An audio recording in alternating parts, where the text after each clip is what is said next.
So it's really interesting. Again, we just got a couple of minutes before we kind of wrap up.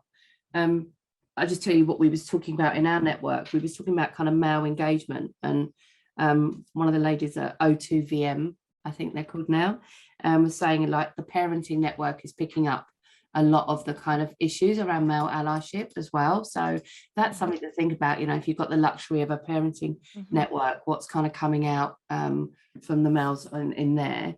And there was another thing around, I was talking with ABF as well, around who've done a recent survey, and it is just that disconnect in terms of what, you know, what the network should be providing versus expectation versus what we're actually delivering.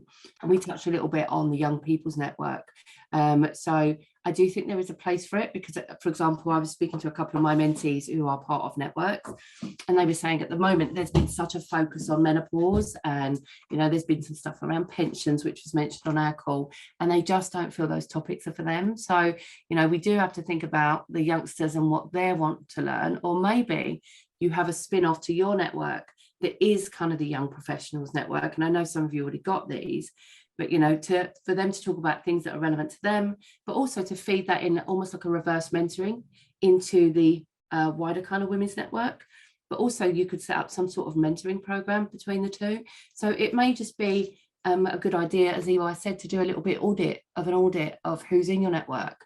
And if you've got a mass in a particular area, to know kind of where you focus your efforts on. So just some stuff out of my room. Does anyone want to share anything that came out of their room? Anyone?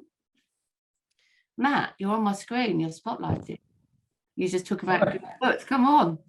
I was just tapping up an introduction straight off the bat. I know you know Simon Gallo at UN Women. I do. We were talking about, you know, I'm the co-chair of our gender networks, and therefore we kind of focused on male allyship last year. We partnered with UN Women, and Simon did some fantastic work with our male leadership around how you can role model good male allyship and getting them to commit to stuff. And so Amy and Yvonne, both in large organisations, both looking at male allyship as well. So I'm just introducing them both to Simon as a connection. And then what I took out of it were a couple of different things. We've done a lot of work around male allyship, as I say, and around making sure we're not an echo chamber or just a women's network. We have men in the room and men sort of helping drive change.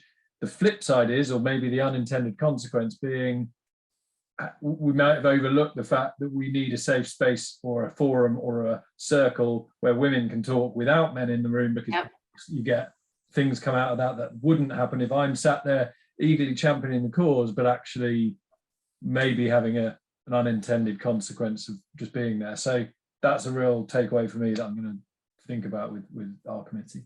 And we talked about the same thing, because we was talking about naming, and if any of you have changed your name in the last year, with O2VM was saying, you know, they're thinking of changing their name, but they're not too sure. So we're going to try and connect them with someone that has in the last year and seeing the impact they had. But we was also talking about, you know, the value of still having a safe space, you know, for women as well. So yeah, same kind of things come up. Anyone else want to share anything that was in their rooms? Yeah, so Vanessa, we talked about, I was in the same room as Matt and Amy, and we would just shared some of the things we've done and we're doing at IHS Markit. We're new to gender networks, in the spirit of creating the safe space for women young, because we found that actually when we had mixed groups in some offices, the women didn't speak up. And then the men were like, "Oh, so what's the problem?" So then we realized we needed to have say those circles. But what we've done is to help have an inclusive discussion is around a book. So we've got book clubs. So like The Accidental Sexist, you know, which is by Stephen Koch, who did Women in Tech. And now with Marianne Seagard, I'm kicking that off in 2 weeks' time. And I mentioned that you'd done an Instagram live with her. I talked on a panel with her a few months ago. She's brilliant. And that's a great book. And actually, because we're going to have our male leaders participate in the book club every month, so that then, you know, and also champion it in their teams, so that hopefully people will see it's actually quite normal to let's be allies to one another, because, you know, diversity is intersectional.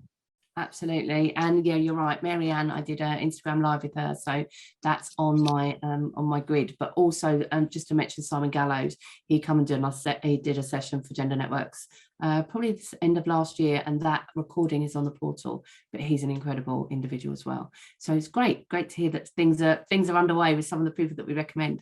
Anybody else that wants to contribute? Come on, Just be to brave. say, I really love the idea of actually using a book club as an asset to get male allies involved. I think it's just a really good way, and particularly where we're having a lot of reverse mentoring programs, it actually gives those reverse mentors and mentees something to talk about as well. So I am on my other screen Amazoning various books about things we're going to You know what? potentially Years ago, there was a book called Women Mean Business, written by a lady who's also spoke for Gender Networks, Aviva Wittenberg Cox. And I bought a copy and I left it on the chairs of the leadership team. I never told them it was me. They found out afterwards, but just to kind of give them something to read. So, you know, it is good. It is a talking point. And I was talking with Marianne as she was working with one of the big banks, where she said that, you know, part of her book club there was 20 execs in a room that had all kind of read her book and they were discussing about it. So yeah, so that book is it's normally on my desk, but I actually took it on holiday with me. It's called The Authority Gap. So do have a look at that as well. Yeah, no, we've definitely been looking at her, and I love the idea of actually trying to, rather than book clubs just self-serving and coming along to that echo chamber, just really saying, right, you know, executive leadership group, whoever, we want you to come to our book club because it's going to be important to you because X, Y, Z. So yeah, really interesting. Yeah, and also talking of authors, obviously Harriet's on the call, her work from home book. She just put a link into that. My book's 7 years old, Hills Are Still, but still out there, still relevant. So us authors always plugging our book and remembering the pain it took to write them, right? So anyone else before I let you all go, because I think we're more or less out of time. I don't think, let me just quickly bring up my slides, bear with me a sec. There was one thing I wanted to mention, please, if I may. So I think it was quite interesting to hear how sometimes head office in an organization might have a particular strategy, but it doesn't necessarily filter through across organizations.